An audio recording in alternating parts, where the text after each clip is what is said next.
Okay, Mike, so you mentioned that Perkins Bacon, who produced the plates and printed the stamps, made how many plates was it? 430. 430. Wow, that is a lot of plates.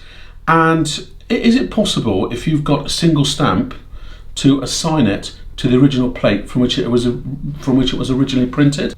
Yes, Bill, and that is the main skill of the plater. That's what it's called.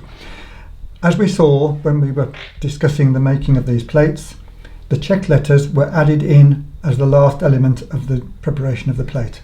The check letters on each of these plates were put in a different position, so that it is possible, with careful examination, to distinguish this stamp lettered AA from this stamp lettered AA on plate 2 all the way through to all the 430 plates.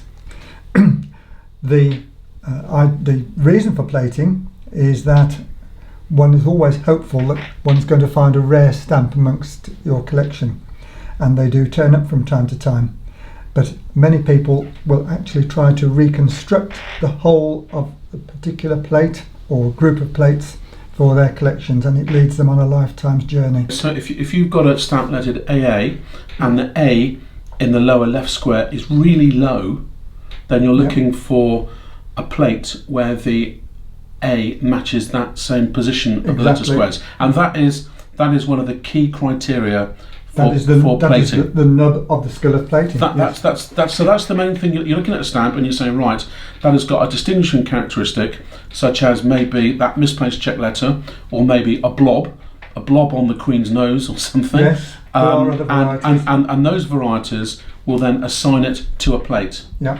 Okay. And part of the interest there is that some of these plates, as I mentioned earlier, some are very common, were used to print over 1 million sheets, whereas others printed less than 2,000 or 3,000.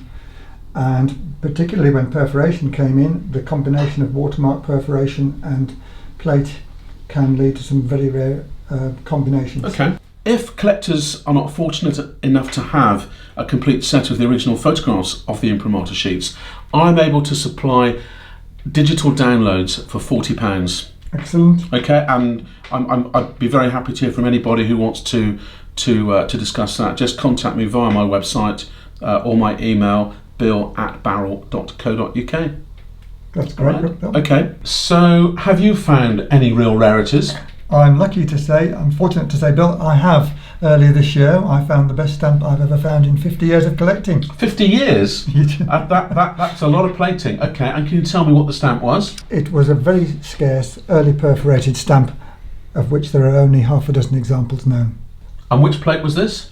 Plate 168. Plate 168. Okay, now that's a plate that, if my knowledge is correct, is generally found imperforate. Correct. And you found a perforated example. Yeah. Okay.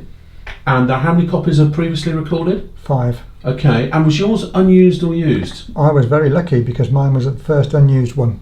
The only unused plate 168 perforate issue so far ever found on the planet? Yeah. Okay, now I'd rather like to buy that for my exhibit, Mike, but I don't think you want to sell it, do you? I don't. No. Okay, well done. That's 50 years. That's a reward for 50 years of hard plating, I suspect. Yes. Well done, Michael. Thank you.